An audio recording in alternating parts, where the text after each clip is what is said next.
Karen with newclevelandradio.net, and it is time for Avoid the Maze.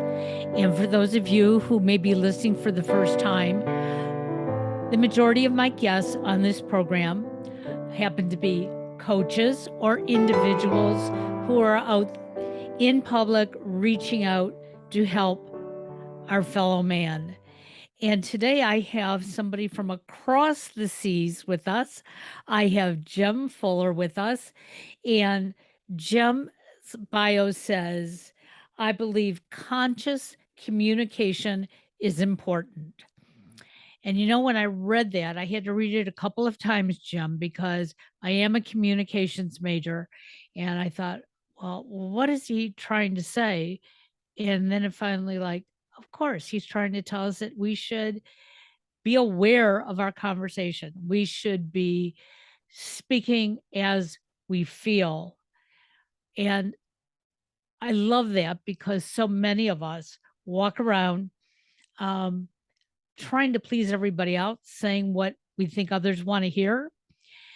And then we just become fake, phony, non authentic. So tell me, what drove you to this idea and how do you get your message across? Yeah, well, hi, Karen. Good afternoon, and thank you so much for having me on your show. And I believe it's important to have these conversations, talking about concepts and then the application of concepts into our day-to-day lives like this is really important for us and for humanity to continue to hopefully improve and evolve. And I think we need to be having these conversations now more than ever before, as there's these divides of opinions and ideas and people identifying with their political standpoint. And unfortunately, there's lots of people that are shouting at each other across these digital divides of difference, Right. And it's not really helping anybody's cause at all. But yeah, look, how did I come to this? I, like many, was trying to please other people. I was trying to do what I thought I should do to be a good person, to live a good life, to be a good husband, a good father, a good employee. I was being what I thought I should be, and that led me to being quite inauthentic. And back in the day before my midlife, I call it my midlife awakening. People call it a midlife crisis. I lost everything in my early 40s, lost my career, my marriage, my home, my, everything except my kids, thankfully. But what led up to that was that I had painted this two-dimensional, inauthentic veneer of a life. So to the outside world, I looked like I was living the dream. I had a high-paying job. I had the house with the white picket fence, and I had the family. And, it was like an Instagram profile. Right. Yep. But deep down inside, I was actually deeply unhappy and had lost my way. And all of my anxieties I'd put into a very, very under a thick blanket of secret shame, and it was very sad. It was really, really sad. And it took that midlife kind of shake up and awakening for me to realize, wow, do you know what the most important work for me to do in this lifetime, really, that it starts with me learning to completely accept and love myself for just who I am. To not try and be anybody else for anybody else. And it was only through a dedication to that practice, to self-love, self-acceptance, and a dedication to the practice of I'm just going to be me, to the best of my ability, come what may, and we'll see what happens. And actually what happens then is, of course, that we flourish and we find our path of the heart and we find our vocational work, a work that has meaning and purpose. And then success, in inverted commas for your listeners Right. who are not watching us, success, whatever that is for you, tends to then flow. And so 10 years down the track, I'm very grateful and I feel very blessed to be living a beautifully conscious life with a new, wonderful conscious relationship and my relationships with my children are wonderful, and my family and my clients and my work. So that's what brought me to this, where I am now. And what I find interesting and what I love most about what I do is that I'm reaching out to people worldwide.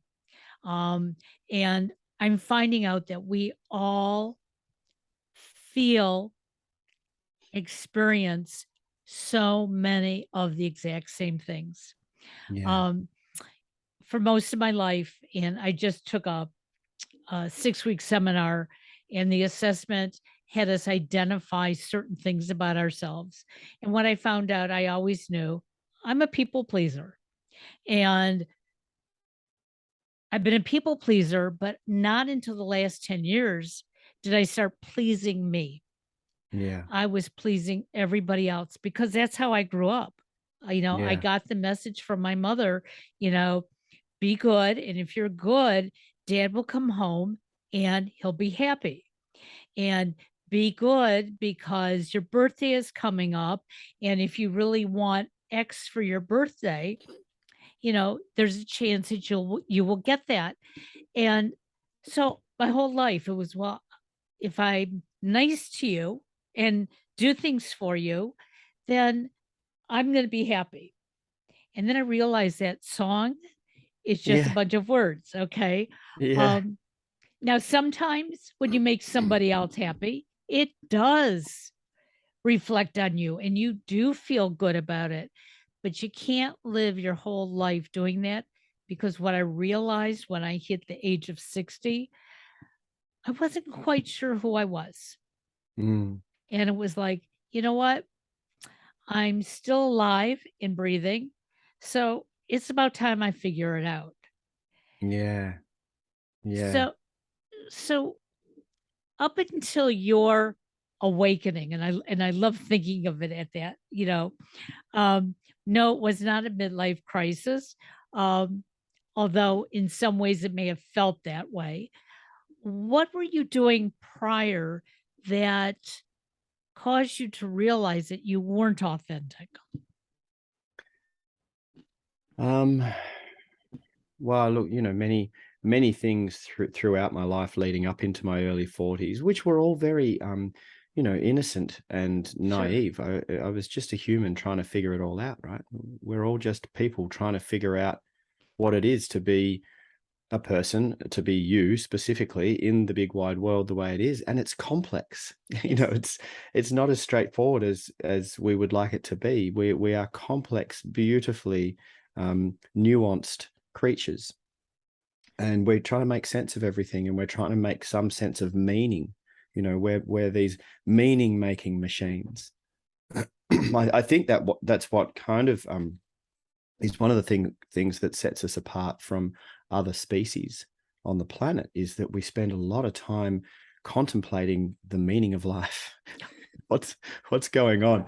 I don't really think most other animals sit around, trying to understand their purpose so much. They just get on with it, right? So look, I was always trying to figure it out, and I've had other identity crises in my life. In my late 20s, I had an identity crisis and ended up wandering around the Indian subcontinent for years, barefoot and dreadlocked, trying to figure out, who I was and how I fit to everything. So it wasn't the first time I'd really had the opportunity to reflect and have a look at myself and try and figure out who I was supposed to be, you know. But leading up to it, to be honest, I mean, I'm happy to share my deepest vulnerability leading up to that. Throughout the years of my marriage, I had put all of my self anxieties and my self doubt and self loathing into one very intimate place, which was sexual intimacy. And I put all of my anxieties into that place, and I became sexually dysfunctional. And I was so ashamed because men don't talk about this, sadly. There's a lot of men that suffer in this space but don't talk about it, and women as well. And it was such an embarrassing, shameful thing that I didn't tell anybody about it, but it was crippling me. you know all I wanted to do was be able to be the man for my woman, Sure. I to get that. Yep. be that man for my wife, and I couldn't, and it got worse and worse and worse. and I didn't know how to fix it. And so I was pretending no one knew. Heaven forbid. No, that was a deep, dark secret. Right. But that inauthenticity, for me to be out there pretending to be happy and successful, somehow energetically that plays into every fabric of your your expression. There's something not quite right, and people are very, very sensitive to inauthenticity. People sense something. Even if you're a very good actor, people sense the inauthenticity, and they don't know why, they don't know what it is, but there's something that's not quite right. And also it fed into my my relationship with self. It was all feeding into the belief that I wasn't enough, that I wasn't good enough. And I created evidence to back up that belief, which is another human thing that we do. So anyway, that all, I understood all of that in a quite a wonderful cathartic experience in a sweat lodge, a North American Indian sweat lodge on Australian Aboriginal Indigenous First Nations land here. And I was in a men's sweat, and I had an awakening experience, an out-of-body experience, and I realized it all. And then I had a very prophetic dream that night, which was a magic healing work in a dream. Now, this might sound a bit woo-woo to people. This is not me naturally. I'm not a kind of very out there woo-woo person. I'm quite a practical person. But this experience happened for me. And I woke up and I was like, wow, this is all coming from a belief that I'm not good enough. And that's crazy. Of course I'm good enough. Of course I'm enough. I'm enough to be me. And I shouldn't be more like anyone else. Why not? Because I'm not anyone else. I'm me. And that's all I should be, is me. And I must be enough to be me, because here I am, right? So then I began this rewiring, this beautiful rejuvenation of this relationship with self.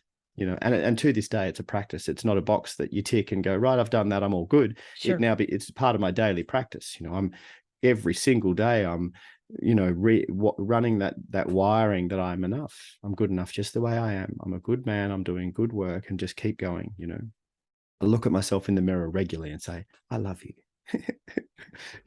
So that was how it all came about. It really was quite a kind of lightning bolt moment on that night in that sweat lodge. It's interesting as I listen to you, because you are so correct that so many of us aren't going to share those, would feel like very intimate stories in our life. And yet I have found, since I started podcasting over 10 years ago, I share so much, not just so that I can throw out a story, but when I share, I heal. And I realize that I am not alone.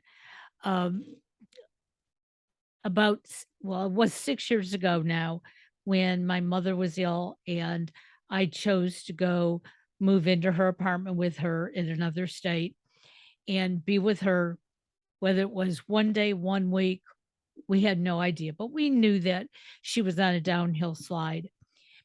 And I never thought I was strong enough to be able to do that. But when I made the decision, I didn't make the decision if I was good enough, not good enough, strong enough, not strong enough. I made the decision because I needed it for me. And that was my biggest awakening in my life.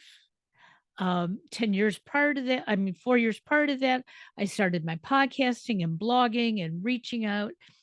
But 6 years ago is when I finally said, you know what? It's my turn to take care of my mother. And for me to take care of my mother, I have to be whole.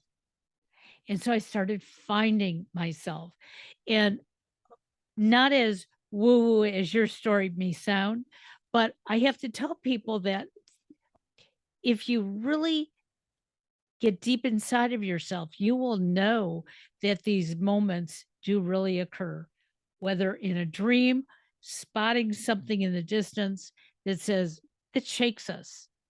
It allows us to change. But you have to be willing. And obviously, you were a very willing participant because you knew something was missing. Yeah, absolutely. I couldn't agree with you more. It's so true. And going back to something that you said, Karen, about sharing and how sharing is part of the healing.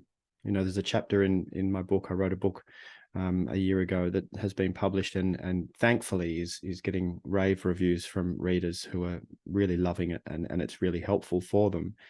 And there's a chapter in there about you are not an island, and how as much as your own self-healing is your work to do, a part of that is in community, a part of that is in relationship, it's in sharing, and to have the courage to share. So when I share my stories, especially the story of the sexual anxiety, when I share that, I'm sharing that as an act of service. I'm hoping that a listener somewhere hears that and goes, oh, wow, I'm not alone. And that it gives them the courage to speak up and share their struggles with someone close to them that they trust. Because it's in the sharing and the community, it's in relationship that we heal. Because we only, as humans, we only exist in relationship. If you are Right. completely isolated and you have no one else around you at all to mirror you in relationship, you don't really exist. As a machine you do, but your sense of identity is not there. It's only in relationships. So these relationships are so important, and that's really where the healing exists. Like you said, when you start to share, and so yeah, if we can encourage people to open up and share their struggles with each other, I think it's a good thing. And we all have such similar struggles, Yeah. uh, which is amazing when you listen to other people tell their stories. When you're sitting there with a total stranger who, in appearance, looks nothing like you, their culture is not the same as yours, but you hear them talk about this one little piece and you go, well, that's me. They're Yeah. telling my story. Yeah. And the reason is because as humans, we all go through very similar things on a daily basis. Uh, we started a new podcast yesterday called Grief Belief. Uh-huh. And we're talking about grief at its rawest emotions. Yeah. And many of us think grief is only the loss of a marriage, the loss of a loved one, and it is so much more. Mm. I keep saying that for almost 60 years, I lost me. Yeah. Yep. I was being who my parents told me I was going to be, Yeah. who my first husband wanted me to be, who Yeah. my second husband was allowing me to be. Yeah. And it was like, but what does this all mean? Yeah. So when you wrote your book, I'm sure it came from deep inside of you and Yeah. everything you've been through. But what was it like to write the book and put all these thoughts down for hopefully thousands or millions to see and read? It was a really enjoyable process. It was in the middle of here in Australia, and specifically in the state that I live in Victoria, we had the longest, strictest lockdowns globally. I mean, we were locked down for the best part of 2.5 years. Wow. Okay. you know. So it was really quite a drawn out restriction of freedom and movement here where I live. And in the middle of that, I was lucky enough to be able to take all of my work online, and my work actually flourished. I'm one of the lucky ones. Uh, and so in the middle of that, I was writing this book, and it was enjoyable. It flowed out of me. I did very little editing. And once the first draft manuscript was finished, and it went to the hands of an editor, they were getting in touch with me and saying, wow, this is an easy job for me. There's not much to do. It really just flowed through me. It was quite an enjoyable, easy process. And so I wrote the book in a few months, and a few months later, it was pretty much ready to be published. So the experience was enjoyable. It was also cathartic because there's a huge amount of letting go. I'm incredibly honest in the book, and all of the stories I share are true stories. of my life with then the learnings that came from those stories that I hope then will help people have some practical, things to apply in Sure. their own life. So it's very open and honest. And so when you put pen to paper and then let go of that, and a publisher prints it and starts to distribute it, it's like, oh wow, your stories are out there now, which is freeing. And it gets to a point where, for me anyway, this journey of self-love and self-acceptance has got to a point now where it's not about me anymore. It's not about me anymore. I'm really more and more resonating in a vibration of service. My sense of meaning to my life is in the service of others, because I'm not so consumed with myself anymore, because I'm okay with myself now. When we're not okay with ourselves, we're very consumed with ourselves and our Right. relationship with self and life, and we get in the way. We take ourselves so seriously, and we struggle and suffer a lot because of this not okayness with self thing, right? And what I've found is that with a practice of smoothing out the creases and radical self-acceptance, it doesn't need to be about me anymore. I'm all right. Let's just get on with doing some good work, Ab- So yeah, Absolutely. that's what it's been like for me. So one of the things I'm hearing in your story is that um, the person that you used to see in the mirror wasn't necessarily the person who you wanted to see. There was something missing. Yeah. And I know, and I shared this on another podcast recently, that um, I always wanted to look like somebody else, wear the clothes of somebody else, have the job of somebody else, have the house of somebody else. And I didn't realize that's what I was doing. But and I may not have been talking about it, but it was in my head. Mm, Okay. Um, I had a very, very special cousin who passed away within a couple of weeks prior to my mom, which was very difficult for me. mm, I looked up to her as if she were a sister. I always wanted to be her. She mm, was tiny and petite and smiling, and she looked like she had absolutely everything.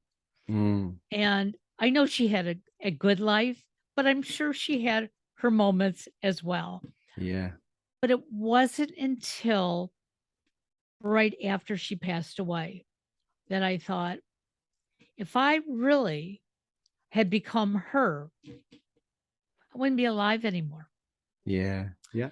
And that's when it struck me. It was like, I have to stop looking in the mirror saying, I want to look like somebody else.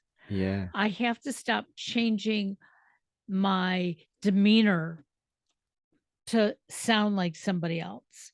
Yeah. And I can't always agree with people if I don't believe in something. Yeah. Yeah. And you know what, looking at our kids these days, I mean, for us and our generation, we had this, in our faces through other media. We had through magazines and newspapers and television, be like this person, look like this person, have a body like this person, Right. and for us, it was like that. But for our children, it's incessant. It's this social media addiction they're scrolling and scrolling and scrolling. These images are imprinting on their brains of this is how you're supposed to be, and it's scary. It's scary. Yes. We're running this accidental experiment on ourselves as a species, and we don't know what the outcome's going to be of this social media addiction, of everyone trying to look like other people's Instagram feeds, and so, as a parent, it's something that worries me, and I have lots of conversations with my children. I've got, two young men now. My boys are 18 and 16, and my partner's girl and boy are 16 and 13. And we have lots of conversations around this. And I'm doing everything I can for our children to know that they are exactly who they're supposed to be, that they shouldn't look like more like anyone else. They shouldn't be more like anyone else. They should just be them. But it's troubling, isn't it? Watching what's happening. It it is. And I think part of my generation got into that wanting to be somebody else because how TV portrayed it. That perfect Yeah. family.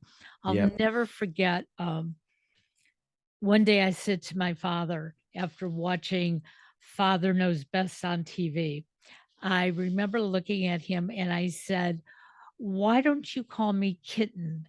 And he goes, "Why would I?"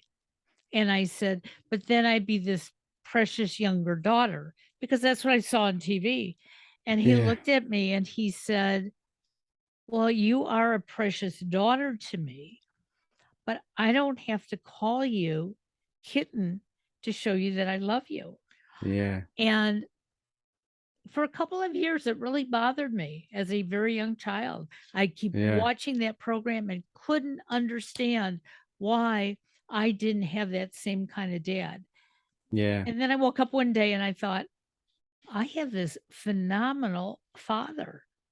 Yeah. Where did he come from?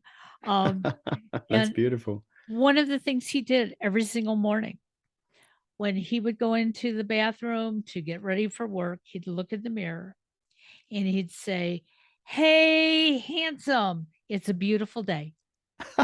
The house would tremble. Um, but I love it. yes, because he was teaching us to love ourselves. Oh, that's so And good.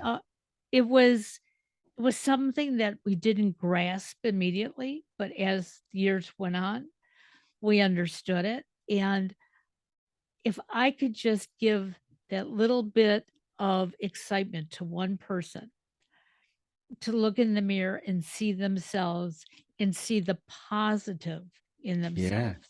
Yeah. Yeah, it's so interesting, isn't it?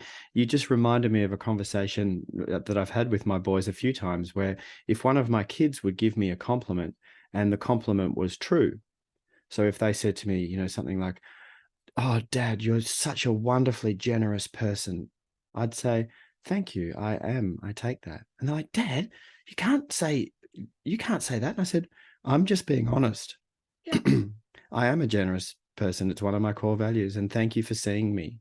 And I'm just being honest. And it's okay to be honest and love yourself if it's authentic, right? So, not having a superiority complex where you think you're better than you are, not having an inferiority complex where you're pretending to be not as good as you are. They're both dishonest. Yes. But to have this beautiful interiority complex, which is not really a complex, it's just an honesty of, yeah, I am that. And that's beautiful. And thank you for seeing me. And to hear your dad teaching you that it's okay to love yourself. And that's what I'm hoping to teach my children. It's interesting. I with my clients, my one-to-one coaching clients, I start most sessions by asking them, what would you like to acknowledge yourself for? And when I have new clients, they really struggle. Oh, Humans really struggle to acknowledge themselves for something that they've done well. Where it's easy for us to say, "Oh, I was terrible at that, and I was terrible at this, and I could have been better here." That's easy for us to play small.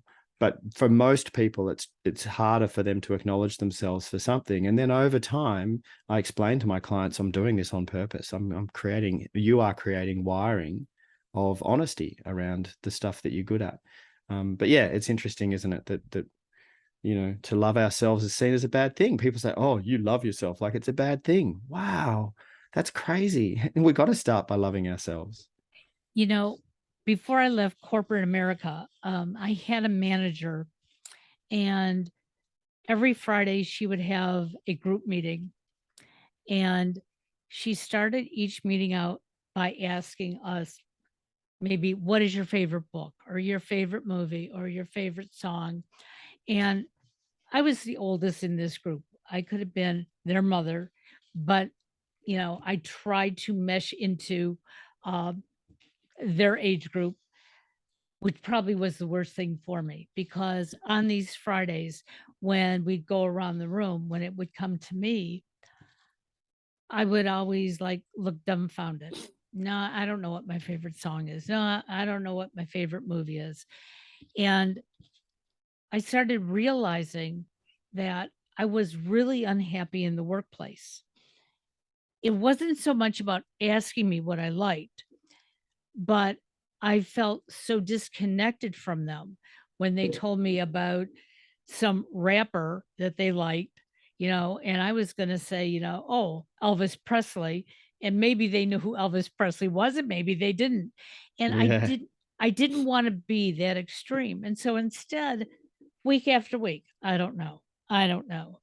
And Mm, that's what brought me to leave corporate America mm, because I wasn't happy with the culture, and I yeah. saw what the culture was doing. It was having me hide because I chose to think I wasn't part of it. Yeah. And I tell people over and over again, since I left, I can work with anyone. It doesn't make any difference how old they are, how young they are, what their culture is. I rejoice in it. I rejoice Yeah. on learning from them. Yeah. And it's interesting how just allowing yourself to see the rest of the world can make a huge difference in saying, "Oh, I think I know who I am now." Yeah. Yeah. And who I am is exactly who I'm supposed to be, Exactly. And I you know? love that comment. Yes. Yeah, because we can know this to be true.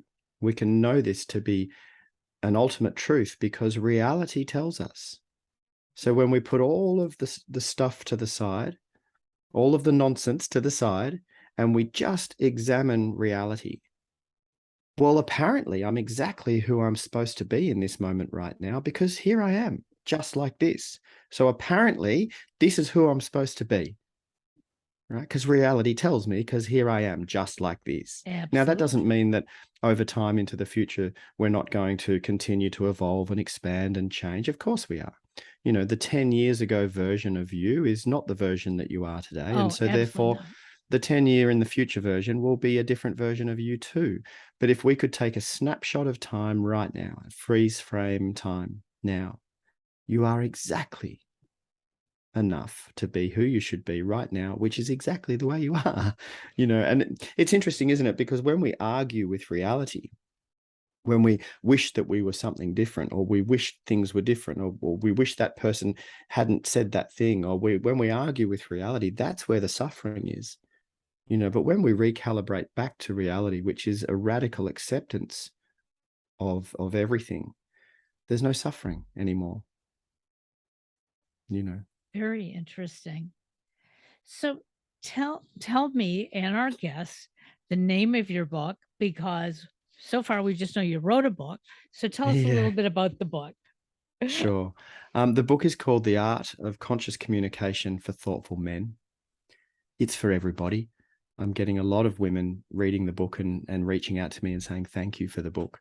I was writing a book just on communication, conscious communication, which, as you said at the start of our conversation, to be more conscious is really just to be more aware. So just being more aware in our communication. And I was writing it broadly, and I engaged a writing mentor, and she was reading the manuscript and she said, I love it. I think you need to pick an audience. It's too broad.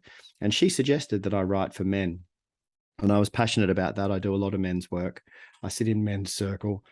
I'm passionate about men improving the brand or the culture or the stereotype of what it is to be a man. Because for my generation and even today's younger generation, still unfortunately, we are born into this patriarchal structure, Right. and we teach our boys to excommunicate themselves from their emotional self. You know, don't cry like a girl. I got told that. Don't cry like a girl. Suck it up, man up, harden up, toughen up, be a man, which means you can't be sensitive and you can't be emotional and you can't be vulnerable. And that's maybe generations ago that was necessary because of world wars and whatever, but it's not today anymore. It's an outdated idea. And I'm passionate about us encouraging our boys to be in communication with their whole selves, all of their emotional range and their vulnerability. So that's why I wrote the book for men, because I think men need help with that. So that's the book. And then there's a TEDx talk that goes with it. And some of the things that you've been sharing in this conversation with me, Karen, I'm like, wow, have you seen my TEDx talk? It's almost like you've seen it and we're talking about it, because if you go and watch the TEDx talk on YouTube, you'll see that you and I resonate with some really wonderful ideas that I think are worth sharing. So, yeah. Well, and it's interesting. When I first started podcasting, um, somebody asked me, and this was a little over 10 years ago, why do you have the right to podcast? Why do you have the right to ask a guest questions? And I said, I have the right because I've put myself in that position. If people Mm, don't want to listen, they don't have to tune in. If people don't want to be a guest on my show and talk to me, they don't have to. The right I have is that I'm trying to heal myself along with anyone who wants to participate.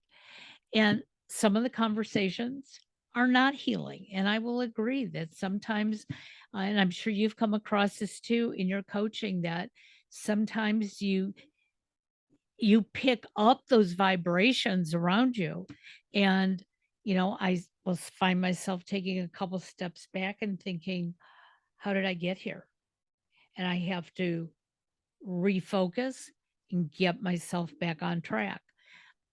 I also realize that we all have these voices in our heads.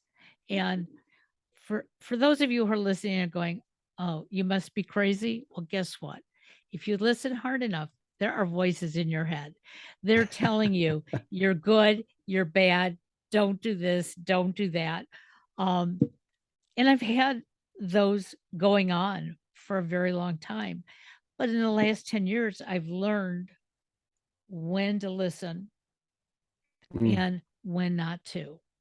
And most mm. recently, this past summer, I took um, a a course on um, personal intelligence, Uh-huh. and I'm learning how not to use certain words like the right way, the wrong way, Yeah. um, because there's a fork in the road, and you get to Yeah. choose. Yeah, yeah, absolutely. And once you make a choice and head off down that path, then apparently that's the choice you should have made. Why? Because you made it.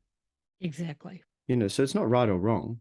There's certainly a scale of functionality. So certain decisions we make get us the result we wanted, and they're good for us and good for those around us. And certain decisions we make are not so good for us or those around us, and that may be as it is. But it's not right or wrong. It's we're just bumbling along really and trying to do our best and trying to figure it out. And I think we can ease up on ourselves. We're so hard on ourselves. Just ease up on ourselves, and some forgiveness. If your intention is good, it doesn't matter if you make a mistake. And again, for the listeners, I'm doing inverted commas, I don't believe there's really mistakes. There's decisions we make. The most important thing I believe is your intention. If your intention is good, you're all right, you know, and you'll find out whether that decision you made worked or not. But you should have made it because you did. I love Everything that. you've ever done, you should have done apparently because you did. You can't undo it. So therefore, you must have been meant to do it because it's done. We spend so much of our precious energy, resource, resilience. We spend so much of it wasted on wishing things were different that we can't change. And that really we've got a finite amount of life energy. At one time, at some point in time, it will expire. Yep. You are going to die one day when the energy runs out, if you don't have an accident in between now and then. And so it's precious, this resource, you know, and and it's a shame to waste it on things that you can't change. It's better to keep it and focus it towards the stuff that you can influence and the stuff that you can control or change. So prior to your awakening, what kind of work were you doing? Because now you're writing, you're coaching. I'm assuming, and maybe assuming wrong, that you weren't doing that previously. No, no, I was a senior leader in a multinational travel corporate organization, and I had 150 staff, and my section of the business that I'd bought into, like literally bought shares in my part of the business, was turning over 100 million bucks a year. And so there was all of the pressures that came with that, the month on month pressure to drive net profit growth, and that was it. And they dress it up and make it look like we've got a noble mission. No, you don't. It's all about money making, and it's all about growing that net profit month on month. That's where I was at, in a suit and tie, and that's not my authentic self. I've always been quite alternative. I'm covered in tattoos. I've got stretched ears. In the 90s, I had piercings in my lip. I've been a punk. I've been a hippie. I've been all of those things, right? And I live a very alternative life. When I put a suit and a tie on, my community, my friends and family were like, "You're doing what? You're putting a shirt and tie on?"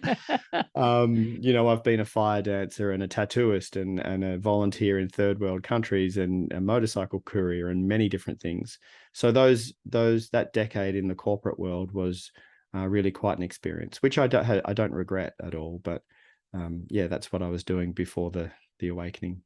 And we all evolve if we allow ourselves to, Yeah, as long as we don't become stagnant. And that's one of the things that I'm very proud that I came from a family that didn't believe in, stopping doing, being because of age or health.